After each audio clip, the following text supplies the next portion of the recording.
Yo, yo, yo, what is going down? It is the Fantasy Football Show here tonight to give y'all the remix, baby.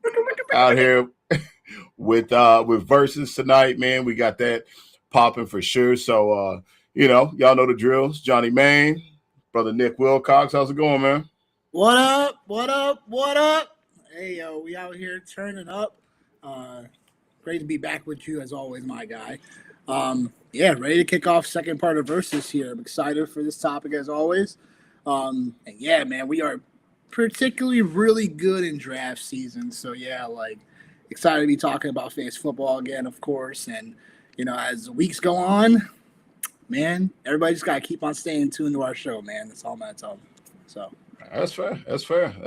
Listen, tell your friends about us. You know what I mean? Tell your friends about us for sure. All right. Yeah, the Pick Is In pod. What up? Oh, man. Before we get started, I know we were talking on Sunday. We had our pod with Colin. Did you get a chance to catch up on SummerSlam or no? Yep. Yeah. Most of the things I said was going to happen happened. Besides, the LA Knight thing was interesting. yeah, I'm glad. I felt like if they're putting it on everybody. I mean, you can't take it off of Reigns and put it on that guy. But he definitely deserves a run at some point, though. He definitely deserves a run. I like him for sure. No, I thought Night 2 was pretty solid, man, for sure. I thought it was definitely pretty solid. Like I said, man, missed Kevin Owens, had to go back and rewatch that, and not turn into a big old crybaby whenever he got ready to come out. I was like, oh my god! I was like, what? Yo, this is crazy. This is crazy, man. So that was pretty dope for sure. But yeah, good show, man. Definitely. All right, man. We'll get right to it, man. First thing before we get into verses for sure, we got this right here today. This happened. Stefon Diggs to the Washington Commanders. Yeah. Was previously, I should say, going at wide receiver 54 ADP, man. What's your thoughts on this? I mean, look, Stefon Diggs is someone that we all knew was going to find a home. And it's been talked about for months that he was going to be a Commander. So does it shock me now? No. Wide receiver 50, you said 54? 54. Yeah. I mean, look, he's going to beat that price tag with ease, barring injury. It's just more now, can we get Stefon Diggs, in a role in Washington that, we had Deebo Samuel there last year. And he did so-so. He did okay, right? With Stefon Diggs now, he's a couple of years older. He's 32, going to be 33, I think. Yeah. So before December, so it'll be 12 weeks into the season. But so it's gonna be more about now. It's can Stefon Diggs, give us a fantasy productive season? I mean, he totally can. It's just more about is he gonna be definitely week in, week out flex, right? Based on the role in this offense. I think that's totally doable. I think outside of Terry McLaurin, we were talking about Chig Okonkwo. So I think that's someone that, definitely garners some name recognition. But I do think Stefon Diggs is someone that, he should be a slot merchant, right? He shouldn't be playing too much outside role. But this is someone that you should be drafting in builds that you are really comfortable already at running back and you just need some wide receiver depth. I think Stefon Diggs, his price tag for 54 is going to definitely go up.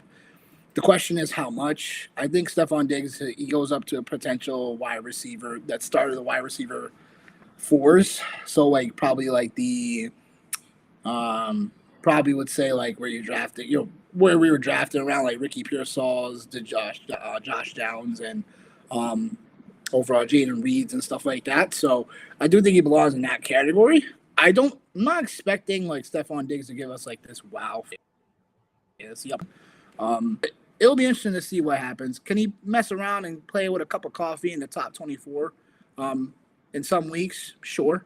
But I'm just not expecting that from him. Yeah, he had 7 top 24 weeks last year with New England and 4 top 12 weeks, and he was actually, man, like from a fantasy side of things, he wasn't more productive than Tay, but he was the most productive out of wide receivers age 31 and up. And I think we can kind of take that with a cup of coffee. Obviously, no Mike, no Mike Evans, but like he outproduced Keenan Allen in yards. Had the same amount of touchdowns. Devontae Adams had more yards than him, but Devontae Adams, like he catches touchdowns, like we all know that. So I think like you're right as far as like him, like him outperforming the current price tag that he's at. I definitely do think that this has been a topic, like for me anyway, during the offseason is looking at somebody as far as he goes, as far as Steph Diggs goes, as somebody that could still bring a little bit of value to you. I think last year might have been, we might have reached a little bit for him, but total points wise, wide receiver 16, he had over 210 fantasy points last year as far as PPR leagues go. So he's definitely worth the price tag of wide receiver 54, maybe even wide receiver 35 or 40. I would say like at this point, but you're right. Like I think Chig is he's definitely the loser in this one, or at least early on, he's the loser in this space. I guess, but even so, I think we all knew the Commanders need weapons and stuff like that. We all knew Stephon Diggs was gonna be tied to this offense. Like for the most part, it just felt like that was gonna happen anyway. Is Chig a loser? I wouldn't say he's a loser yet. It just depends on like. We got to see how this Commanders offense goes, right? Like, I do think there's still, overall you should warrant Chig in general in some drafts, especially if you get behind on tight end.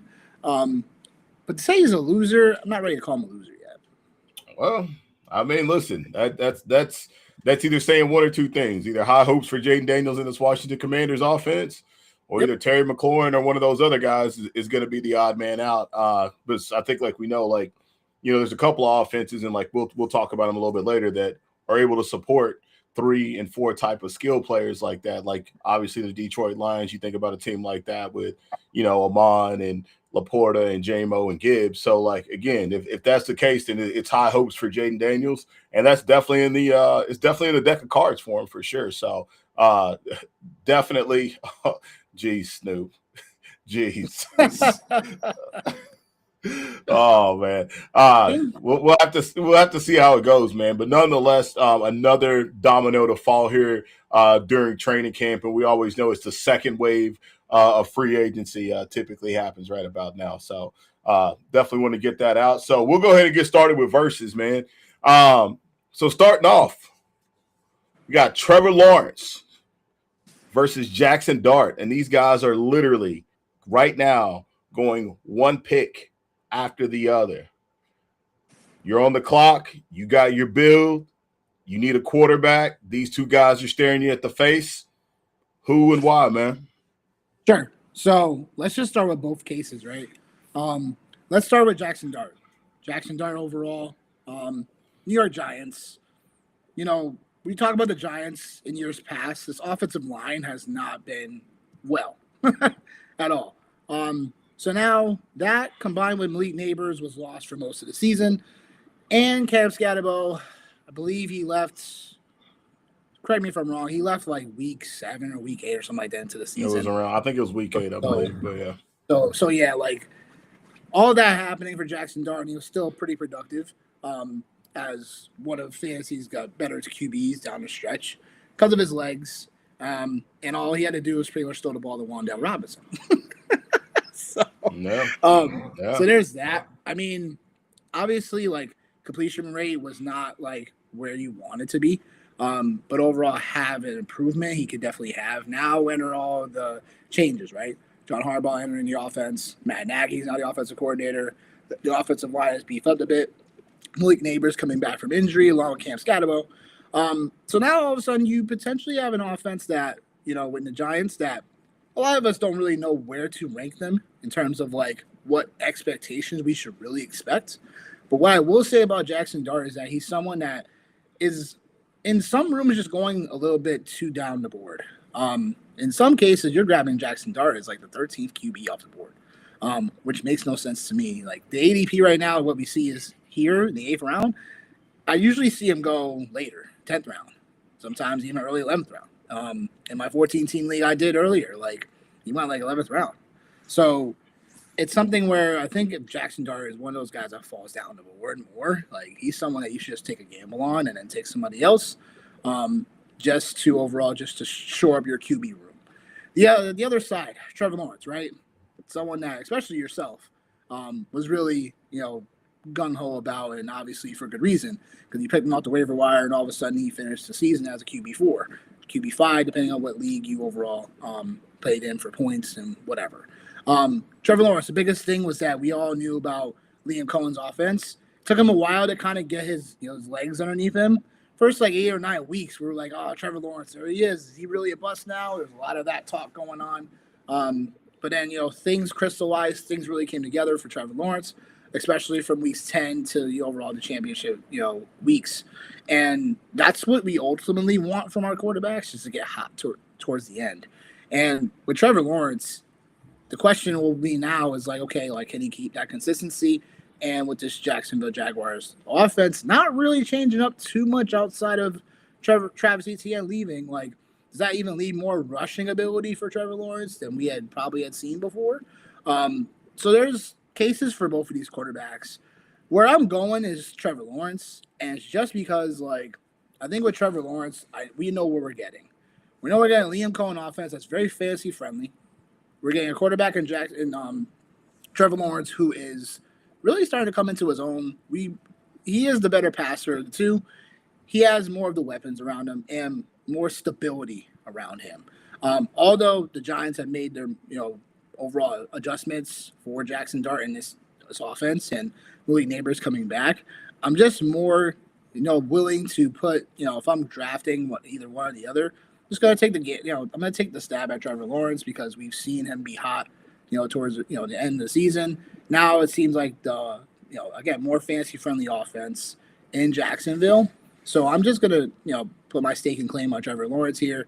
Like I said, Jackson Dart in other rooms, like I said, he falls down the board a little too much, and that's where I would love to take an opportunity on that, because obviously he's the better rusher of the two, so to speak. He scrambles a bit more. But what I will say is that Trevor Lawrence to me, it just seems like more of the somewhat safer, but also can give us ceiling on more of a regular basis. And Jackson Dart can give us ceiling. It's just more about how consistent will that be. Yeah, it's no shock. It's definitely Trevor Lawrence for me by a Mississippi mile. And just for a lot of specific reasons, right? Like the Jags, the pace they played with last year, they're going to be on the field. They were 6th in the NFL as far as plays ran last year for Trevor Lawrence. So you want your quarterback on the field. He was 6th in attempts, 4th in red zone passing attempts, 5th in throws into the red zone. So that's what you want, right? That's what you want from your quarterback, is you want touchdowns. The biggest thing is he had 9 rushing touchdowns last year, which was the only person that had more than him was Josh Allen. And I think there's even more room to grow for Trevor Lawrence. I think we talk about, hey, he finished hot, and we all know about that. 9 of the last 12 finishes, he was in the top 10, including 2 number 1 overall finishes at the position. The only guy to do that all last season. But the Jaguars pass catchers dropped 39 balls last year. That was the most in the NFL. So there's actually even more room to grow for Trevor Lawrence's stats, and even for his receivers. When you think about the success that he had going into last season, you hit on the fact of Liam Cohen in year 2 in this offense, so it's only going to get better. Jackson Dart, man, I think he's one of the most polarizing players in fantasy drafts. Either you love him or you hate him, and obviously, in preparation for for the show tonight, I was this looks and it reminds me a lot of Justin Fields, is what it reminds me of. 195 yards passing this offense with Jackson Dart at the helm. You can make the argument, hey, okay, Malik Neighbors wasn't there, so that's why that number looked as gross as it did. Maybe not. You mentioned his mobility. Only Drake May had a higher scramble percentage than Jackson Dart, and Drake May, it's been well documented about his athleticism for sure. And you mentioned him again running the ball. He was fourth in red zone attempts in the NFL as far as quarterbacks go, first in runs over 10 yards or more. So you really are relying a lot on the mobility of Jackson Dart if you take him. However, there was like a crazy thing that was here. I feel like he had got checked for like a concussion in like, I don't know, like 8 games that he played. Yeah, like no, 5 times he got checked for a concussion. I seen that stat and I was like, yo, like that's crazy. All right. But like he's a guy that like that he is going to be the guy when you get inside the red zone. And like, is that a part of was that because Cam Scatterbo wasn't there last year? Dart is reckless. I agree, man. I agree. Yes, Trevor Lawrence for MVP, baby. I'm telling you, it's a thing. It is a thing. I'm here for it. But yeah, like I Jackson Dart, like if he falls to a certain place in a room, like I'm not a Jackson Dart fan as far as like fantasy goes, but like you said, Nick, like if he's fallen to rounds 12 and rounds 13 and 11 and this, like, all right, cool, like that's a great time to take a stab on him and pair him up, because the other side of this too is we truly honestly don't even know like how good he could be, because the best player on the field for the Giants on offense wasn't there last year. So, like, we really don't know, but I am a little bit shaky about the 195 passing yards that he did average last year. Matt Nagy's offenses never have ranked, with him calling plays, haven't ranked any higher than 21st when he was there with the Bears as far as play callers. So, it just seems like it's a little bit shaky to me as far as Jackson Dart goes. But, again, the upside is there with the rushing case. But for me, man, I'm taking Trevor Lawrence every single day and twice on Sunday, man, for sure. All right. All right. Got a couple OG veterans out here, man. OG veterans. I love seeing these two names here for sure, man. Saquon Barkley and Derrick Henry. Obviously, Saquon going at the 202. We talked a little bit about him on Sunday with Colin. And then we got the big dog, Derrick Henry. For me, man, Derrick Henry was somebody last year that I was all the way in on. He didn't let me down. And he still hasn't let me down either. He hasn't he's not going to let you down. Even for what he doesn't do in the passing game, which has been well documented, like over the course of life. He was second in rushing yards last season, second in rushing touchdowns. Every year that he's been with the Baltimore Ravens, he's been a top 7 fantasy running back for sure. People keep saying, hey, like the bottom is falling out, the bottom will fall out, and it's going to catch him at some point in time. And some people kind of pointed to some of his the analytic stats as far as like missed tackles and things like that, and the decrease in that space. Yeah, like that number did drop dramatically for him. However, the one thing like we always know about Derrick Henry, as the weather gets colder and the big man gets rolling, he gets a lot harder to tackle for sure. So the second part of the season, he generated the second most rushing yards as far as missed tackles goes, and 588 yards after contact during that time frame, which was the most in the NFL. So I'm still in on Derrick Henry. I still think like, the price tag has dropped dramatically, right? But like if you're in a situation where, you have the opportunity to take Derrick Henry, like you could do a lot worse at the running back position than Derrick Henry, especially making that turn into, the third round. If you're able to, if he falls to the third round, because obviously his ADP is showing 210.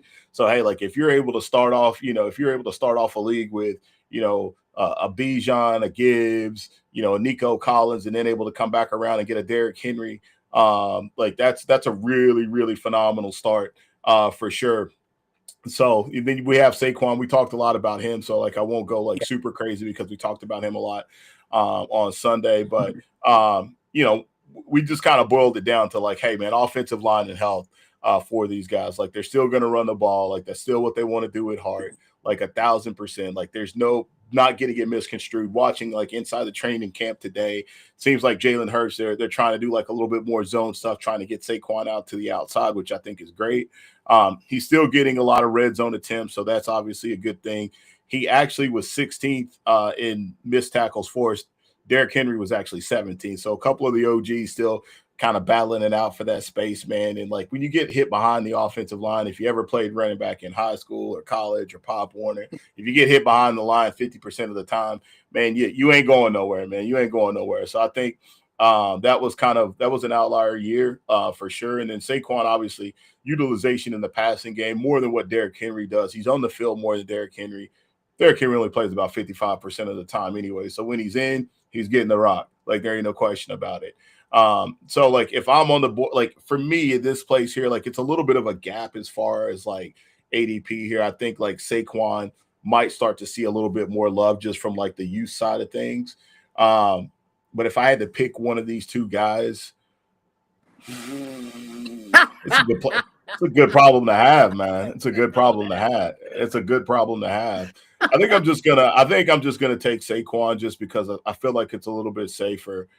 Just because you might get a little bit more in the passing game, for sure. And then also too, like Derrick Henry, another interesting stat, like I found, I can't remember where I read it at, but it was somewhere that had basically talked about, Derrick Henry's production with Lamar Jackson on the field. And when Lamar Jackson was actually on the field, Derrick Henry's production actually went down, because if you remember, Lamar was out for a handful of games last year. And when he was out, obviously they had no choice but to ride the big dog. So he's still going to get his, man, for sure. So I'm just going to take Saquon just from youth, offensive line, and plus. So yeah, but if Derrick Henry is there in round 3, like I'm not even blinking my eyes. I'm not even thinking twice about it. I think this is both of these guys. Like this is the best value you could get for both of these guys. Really, like you're talking about. I know last night or Sunday we were talking about like maybe the number 5 player overall, but maybe like number 3 in some rooms with Saquon Barkley, getting him now this year in the 2nd round, and Derrick Henry was going at the end of the 1st round. And you're getting him in the 3rd. Great value for both players, man. Yeah. What I'll say about both of them is that we both love these players for the last couple of years anyway. So remember the first year we were doing this, like Saquon and Henry, this. It's like, okay, guys, all right, don't be idiots. Just keep it simple. Yeah. So we both like both of them. So it is kind of hard to nitpick at both of them. What it comes down to for me will just really be like where I'm picking in the draft. If I have a top 3 pick and Henry somehow makes it to the 2-3 turn, dude, that's a slam dunk. Yeah, that's like I'm just like thinking in my mind, I'm like, yo, that's crazy to like start off a draft with like Bijan, Gibbs, and like pick a wide receiver, right? Pick a wide receiver, like you could pick, you could pick Nico, Nico,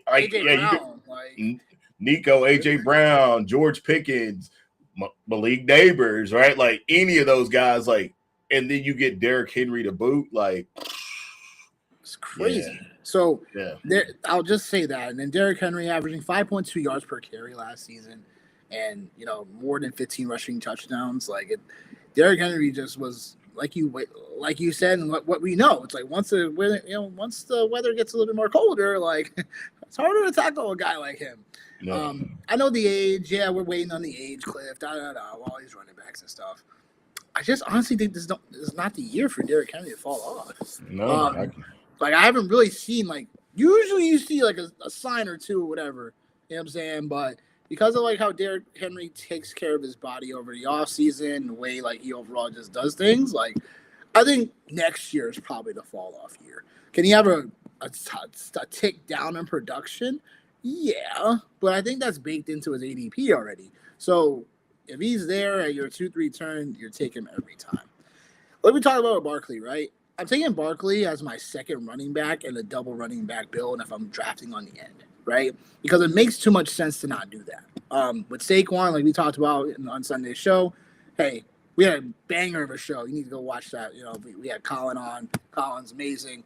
And overall, you guys just look back at that show for a little bit just to see what else we talked about Saquon. But what I'll say about Saquon is that, just don't overthink it with Saquon. Like, if he's at the 1-2 turn for you, or if he's like one of those guys at the tail end, like you're grabbing him and you're grabbing another running back if you really don't feel like so solid, or if you want to balance out your roster at the end if you're drafting at the end, Okay, cool. But I have no qualms with either player. It just depends on where you're getting them, because the likelihood of you drafting at the end of a 12 teamer or whatever, it's like you're not going to be able to grab Henry, because there'll be other running backs that we feel are still capable of finishing better than Henry. But yeah, again, Henry makes a 2-3 turn, or if he's like you're at the tail end of the second round, like you're grabbing him as a steal and a value. So picking between them, like I would take Henry because for the value. But honestly, like Barkley, like he's someone that I'm highly, highly, highly on to have that bounce back season. So dig that. All right, here we go again, man. I was nice. trying to get into this one, man. I was like, all right, I was like, this is a good one here. This is a good one here. Malik Nabers and Garrett Wilson. Like, you're talking about two wide receivers that realistically last year, just for example, Malik Nabers was a first round pick last year. Garrett Wilson was like a fringe, first round, second round talent for sure. So like now here we are with Malik Nabers, doesn't land on the pup for sure. And talked a little bit about Jackson Dart and the 195 passing yards per game that he averaged, which of course makes my overstimulated brain think, okay, like Malik Nabers 195 yards. Isaiah Likely is also, slotted to be a breakout candidate, but it's only 195 yards. But Malik Nabers was like a target hog before meeting Jackson Dart. And so really to kind of go into things like you have to go backwards to look at the previous season, his last full season, because he only had the 4 games last year. So it was really crazy. 170 targets in his rookie year. Like second in the NFL behind one Ja'Marr Chase.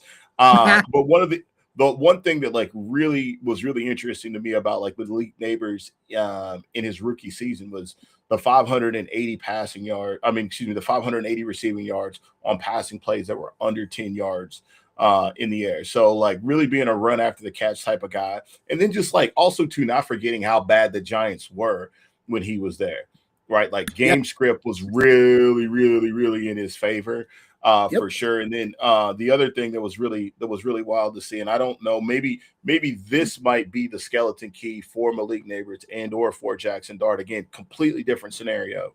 But Malik Nabers versus single high safeties, he was targeted like 37% of the time his rookie season.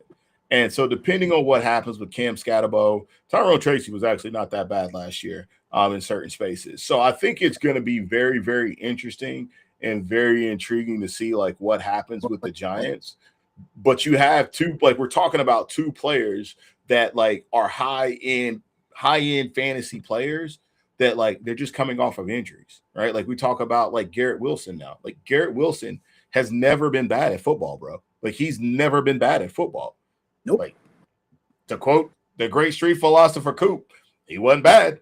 Maybe he just got hurt, but he ain't bad, right? And like so now, like when we're thinking about like value from like a value perspective, right? Like if you're telling me that I can get a guy that was on the 1-2 turn last year coming into round 4, I'm a little bit more enamored now by Garrett Wilson than I probably was about 2 weeks ago. Frank Wright's offenses, he's been 9th and 13th in passing attempts as far as his offenses go. And obviously, he's the offensive coordinator there for the New York Jets. But like the thing that really, really stuck out to me was is that there have been players that have had consistent 80 reception and 1,000 yards their first 3 seasons in the league. Odell Beckham, Michael Thomas, Justin Jefferson, Ja'Marr Chase, and Garrett Wilson. Like, that's rare air. And then if we even want to get even further, like inside of that, from a reception side of things, like he's one of the top players in NFL history as far as receptions go during their first 3 seasons. And he's had more catches during this time frame than Justin Jefferson, Michael Thomas, Amon-Ra, Puka, OBJ, Jarvis Landry, JSN, and even some of your favorite players right now, Jamar Chase, CeeDee Lamb, Jalen Waddle, DeAndre Hopkins, Alvin Kamara, Mike Evans, Zay Flowers, Brandon Marshall, Larry Fitzgerald. We have just forgot about how good Garrett Wilson actually is in real life. And if you're telling me that, like, I can get this guy with a guy like Geno Smith, who is a pro's pro, and he's not relying on his mobility, he's relying on his arm, I think I have just found maybe the most undervalued player in fantasy drafts this season at the wide receiver position in Garrett Wilson. So you got? I mean, if I could get Garrett Wilson a full round after, I still even feel like this. Like, I don't want to say that I'm being like tricked into Malik Nabers, but I think like I do feel like at this point, like if I'm getting Garrett Wilson there, like I'm okay with it. Like I just, again, like mentioning all of those names and the consistency, he's never caught a bunch of touchdowns. That's never been Garrett Wilson's game. It's not. But like receptions and yards, and then like just from a pure quarterback standpoint, because like, man, it was a mess last year with Chip Kelly and Pete Carroll, like out there in Vegas. Geno Smith has not been a bad quarterback. Like he's actually been able to support relevant fantasy wide receivers, like with DK Metcalf when he was in Seattle. He had a couple of moments when he was with the Jets as well. And so like you go back and you think about some of this productivity from Garrett Wilson, like, all right, cool. Like I'm okay with that. So like, and I don't want to just like, you know, make the not tough call and just say, oh, just based off of value here, like I'm going to go for, you know, with Garrett Wilson at 401. But like Malik Nabers is going to get steamed up. Like we know he's going to get steamed up. Garrett Wilson is not going to get steamed up. He's not going to. So like Garrett Wilson he's going to be there. Like you might even land a roster where you might actually be able to get Nabers and Wilson. I think that's a lot of risk, but like Garrett Wilson, I can't believe that I have been like this blind to him during this process. And going through this today, I was like, wow, like this is a guy that like, you know, you can get as your wide receiver too. Okay. I'm in. Give me Garrett Wilson. Yeah. I definitely like this conversation. It's more of like with the case for Garrett Wilson, right? It's like, yeah, like target share is going to be there, right? Regardless of what the Jets brought in, right? Like still talking about Garrett Wilson, like and he had played 7 games last season before, you know, injuries just caught up to him and stuff, and the underperforming Jets and all that. He still had 34% target share. Like realistically, does that target share drop under 30? Probably not.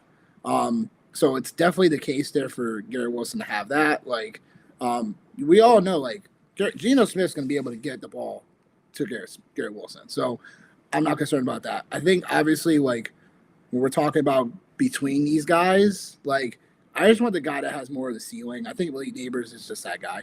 No matter who's at quarterback. I think Jackson Dart will take a little bit more of a leap this year. It just won't be like, I don't think it's going to be like a tremendous, like, you know, fantasy breaking like forward step. But I do think that with Jackson Dart at the helm, like there's going to be a way where Malik Nabers, where he's going. I even said it before, you know, the PUP, like non-PUP list or whatever news. Like this doesn't make any sense. Like I know Malik Nabers coming out the torn ACL, whatever. Like I'm not sugarcoating that. I know he had a cleanup procedure or whatever, like late spring, stuff like that too. However, it's Malik Nabers we're talking about. We're talking about a guy he's proven that he's high-end wide receiver upside. And honestly, like what he's had in the past for quarterbacks, like, come on. So to me, it's like Malik Nabers at the 308. I know he's going to get steamed up. Realistically, like Malik Nabers to me right now should be at the 2-3 turn anyway. So the fact that we're getting about 308 still currently, that's a steal all day long. Especially because of how the like roster construction can build out for you. Like Malik Nabers, just the last couple seasons we've been getting him. He's been going top 15 players literally. So now we're getting him. So is Garrett Wilson. So is Garrett Wilson. That's like that's the thing. It's like that's the thing. Is like Garrett Wilson was going more like the 2-3 turn. No, like I don't think he was ever going like one. Correct me if I'm wrong. I don't think he was going 1-2 turn. No. He was going. You could get him in the second round. Like there were people that were taking him in the second round because like the thing that was happening was that if you took Breece Hall, then you found yourself in a position, and it happened. It was the same concept last year, like with the Falcons, like where you take Bijan, and then like okay, the next best wide receiver is Drake London.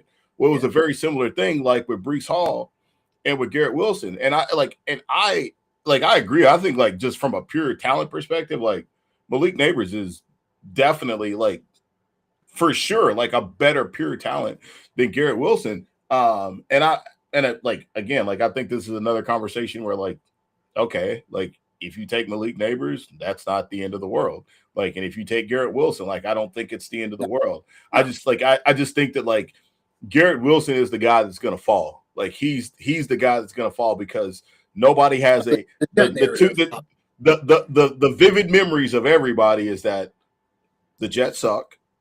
Yeah. Garrett Wilson didn't play a lot of football last year. Geno Smith sucks. Okay. Yeah, like cool. Like I'll let somebody else deal with that. But like as we talked about, like Jackson Dart is so polarizing that in some rooms, like Jackson Dart might be the 8th quarterback off the board. And then there's some rooms where Jackson Dart might be the 13th quarterback off the board. Right. Yep. And I think like that's the thing is like it's not about the talent from Malik Nabers because I was just like, oh yeah, they still got Jameis too. So like if it goes completely sideways, like we know Jameson and Malik is gonna feed it's gonna feed families. Like we know it's gonna feed families, right? So I think it's going to that's going to, right? But like I just think like overall, like I'm like, okay, it's the same narrative, which is why like I love like talking about these two players. You can make the same narrative for both of the players because they're both in the same spot. Like they both were hurt. They both had, piss poor quarterback play for sure. Garrett Wilson has lived through piss poor quarterback play. Malik Nabers had the 1 year, right? And like we talked about the game script stuff. So I think like either way, man, like I agree with you with Malik Nabers that like, hey, like he was a first round talent last year, and he still is a first round talent. But like it's crazy to say this out loud, but like I trust Geno Smith getting him the football more than I trust Jackson Dart getting him the ball. But it's crazy. I can't believe I'm saying that. I can't believe I'm saying that. I trust Geno Smith to get the ball to Garrett Wilson more than I trust Jackson Dart to get the ball to Malik Nabers. Oh, interesting. I know. I did not expect you to say that. 100 dude. Wait, say it again. Listen, I said what I said. Like I said what I said. No, I said what I said. I was here. I said what I said. There wasn't any extra wax in my ear. There wasn't any water going on in here. Like, listen. I mean, like if we go back, right? I mean, I guess we could say the same. Like Wan'Dale, Wan'Dale was a very relevant, PPR receiver last year, and we talked about Malik Nabers. Well, me and Jamie.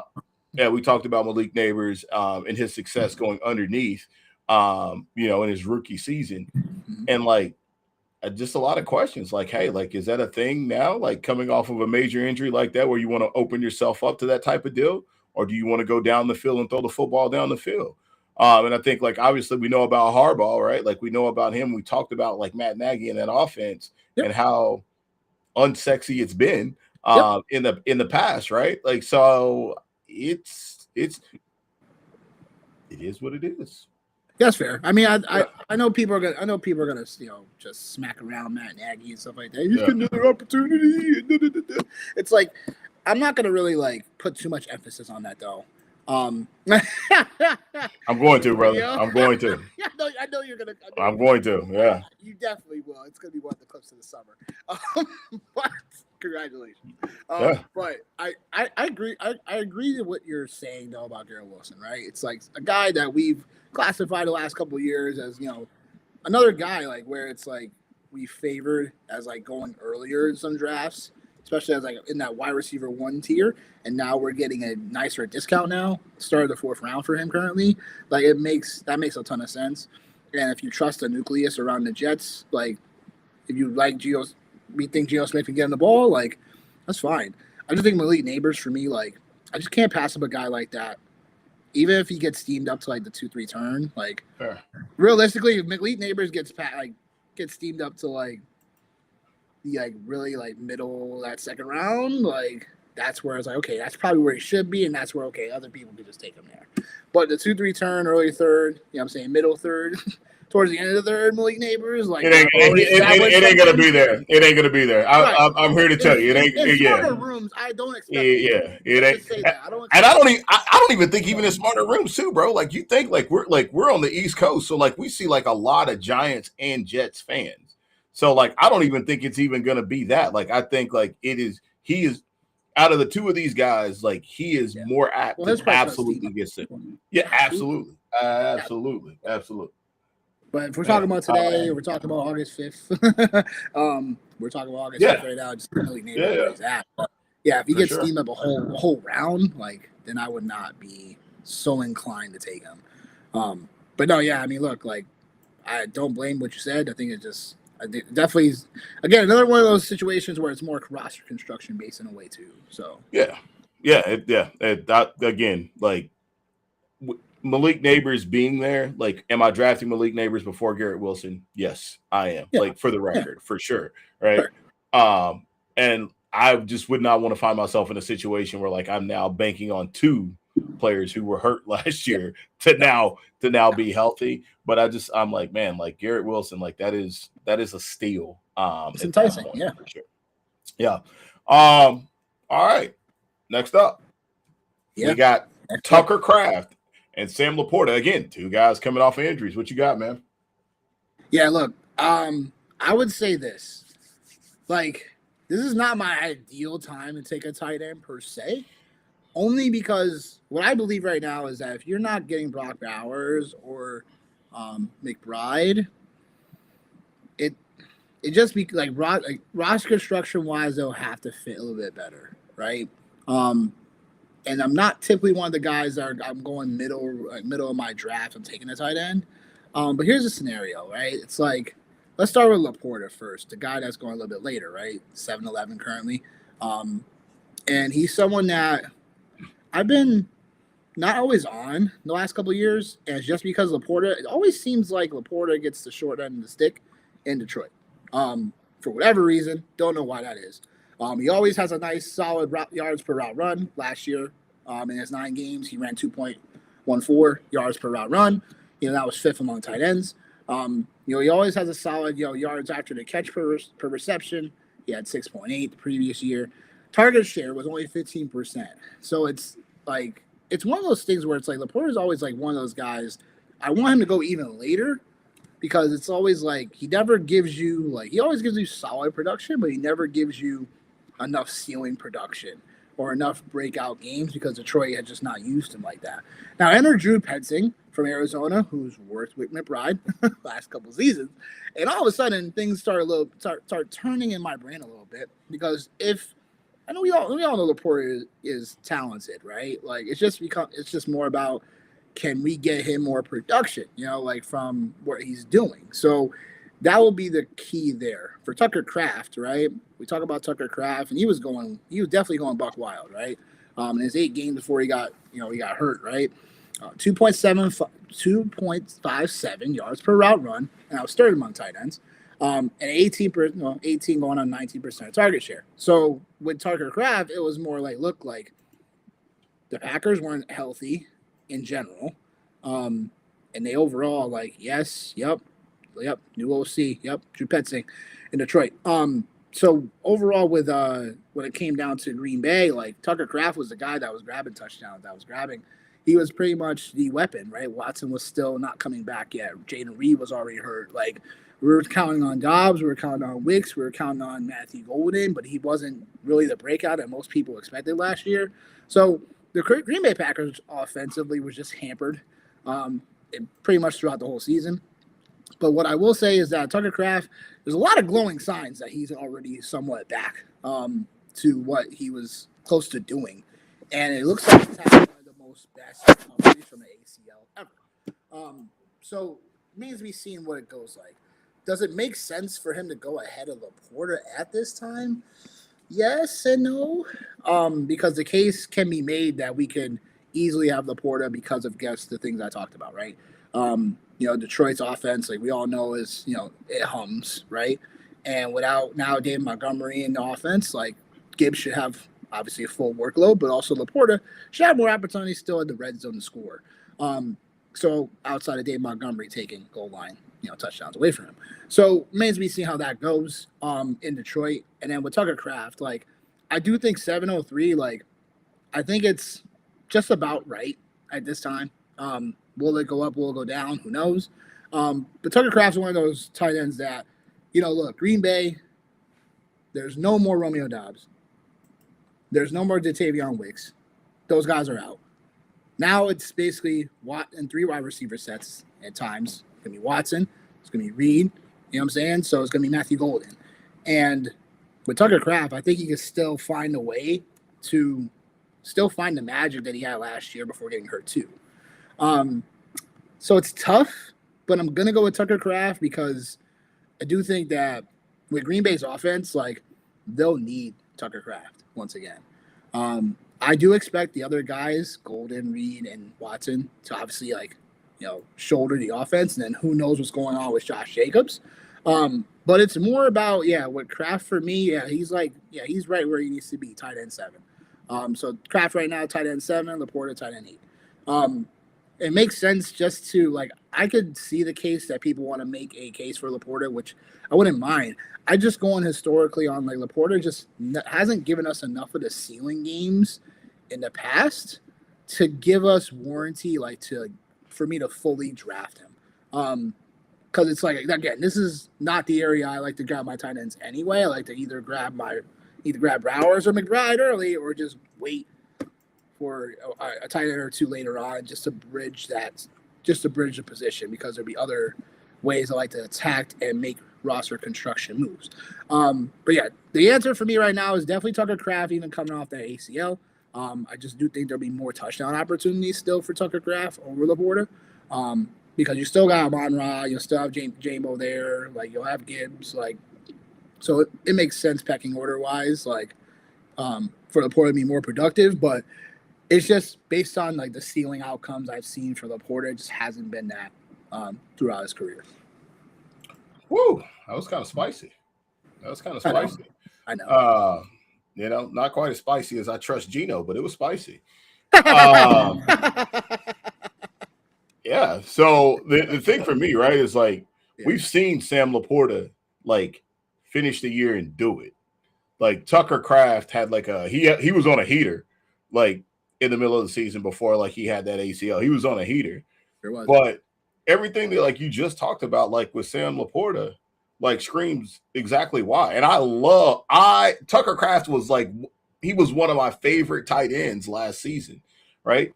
But now you are getting remember, right? What are we 2 years removed from Sam LaPorta going inside of the second round, being, heralded as the next tight end, being the tight end 1, and he was on his way there. I think he was 6th in points, 6 in points per game, even for the end of the season, or for the season last year, even in the handful of sample size that we got. He was 6th as far as tight ends goes. And you mentioned, you bring in Drew Petzing, who Trey McBride, under him, all he has done is ball out. Tight end 2, so tight end 10, tight end 2, tight end 1. 10 touchdowns. Yeah, so this is a guy that's done it.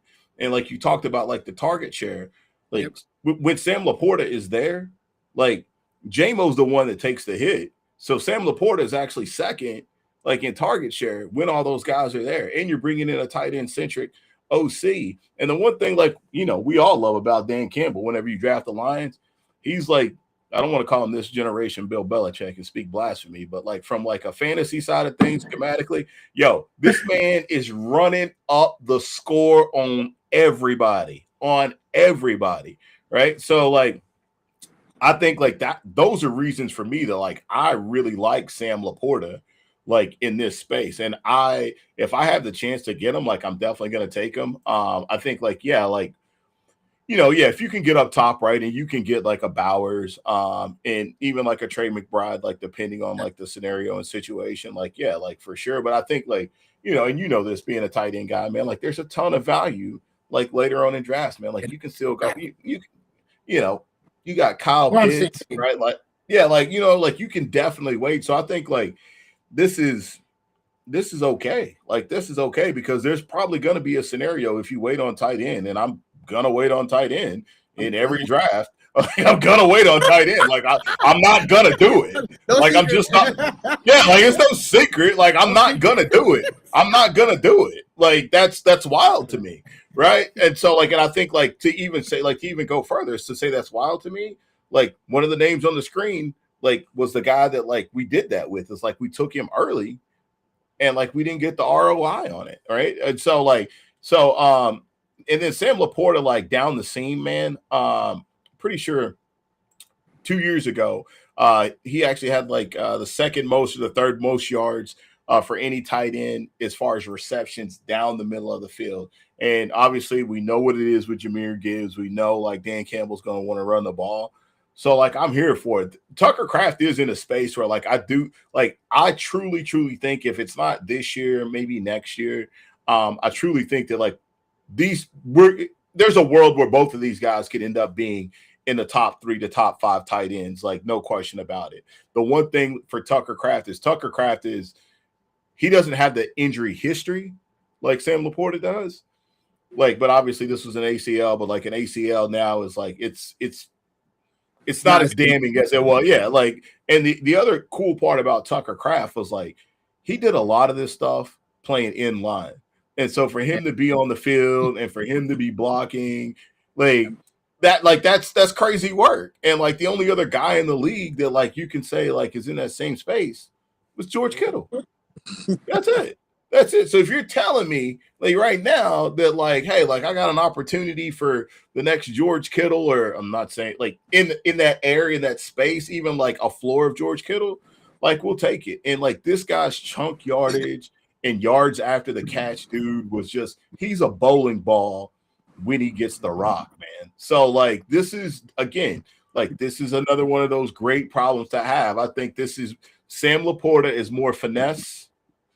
Tucker Kraft is more get your hands dirty. And what do you want from your tight end in either space, right? And then the last thing, like I'll say, is like I'm going to take Sam Laporta is who I'm going to take. But this all could change at the drop of a dime if the big guy goes, Josh Jacobs, brother, we taking it away from you. Here's 6 games. Here's 4 games, right? Because I'm still a Jordan Love fan. I still believe in Jordan Love. I still believe in him, right? So like there's a space where Jordan Love can be the guy and get Tucker Kraft the ball, and he can continue this. But like I'm gonna go Sam Laporta here. Is what I'm gonna do. And I'll live with it. But like at the end of the day, like I'm hoping to find myself in a scenario where I'm waiting on tight end. And one of these 2 names is staring me here in the face, and I'll take either one of these guys and sleep like a baby for sure. Yeah, I mean, last 3 to put. It's like look, I think it just comes down to like I said, we're not one of these middling like tight end takers per se. Like obviously, like Fannin would be in this section too. We talked about Pitts, Fannin, Tucker Kraft, Laporta, like those guys. But it's more about look. Yeah, if Josh Jacobs misses more games, like, or is going to miss games or whatnot, Tucker Kraft is definitely like in the conversation to be a top 3, top 4 tight end. Laporta has that opportunity. It's just like I said, I worry about. I know you talked about he did it a couple of years back. You know what I'm saying? He had 10 touchdowns in 2023, but it's like it feels like he just doesn't get targeted enough. So. But he's the second guy there, like with Detroit. So like nobody, like there isn't a player that's going to come in and take away like those targets from Amon Ryan. Like I'm not saying like that's the conversation, but like if we're talking about like offense, any third at least, no. Like Gibbs doesn't get enough target share now? I got Gibbs at 16. I had Tucker at 18. And then I had J-Mo was third, I think at like 16.5. And so talking about target share. Target share, yeah. So so he's like he is the second. So he's the second option, and then he's the second option with the tight end guy that is just like helped fantasy managers like through the moon with Trey McBride. Like it seems like he might actually be ranked too low, man. And he might be ranked too low. He might be ranked too low. So like that's the only thing for me is like is all of that. Like we know what it is, right? Like we know what it is with the Lions, and like obviously depending on like the Packers, right? Like not a lot's going to change for the Lions. Like we know who Jahmyr Gibbs is, we know who Amon-Ra is, we know who those guys are. Definitely. We don't know a lot still about the Green Bay wide receivers because every year it's a different guy. Every year it's a different guy, right? Every year buying into Tucker Kraft even more though here because it's like I don't really know. you don't, right? But like he's been there, and he like the injury happened last year, and he was trending towards that. So the year before that, like right, it still kind of the same scenario, and he was. I think I had it up here. He was like tight end 24 in total points, like. So I believe in Tucker Kraft. I think Sam Laporta has a higher ceiling than Tucker Kraft. I think Tucker Kraft can be phenomenal. I think he can be great. I think he can be again like a top 5 tight end for sure. But like Sam Laporta also has the ability to be tight end 1. But like it's again it's a lot of these versus situations are like really really sticky. They're really sticky because you could go either way, man. But I'll take my chances with Sam Laporta, and even just like to put a bow on it to say like, hey, to get exposure to one of the best, the best offenses in the NFL, why not? So, all right, man. Did you have a chance to check out Hard Knocks? I have not. We all know Seattle is profiling this season, but no. Okay, well, I got to watch it today. I thought it was pretty good. Like it was pretty good. It was pretty good today.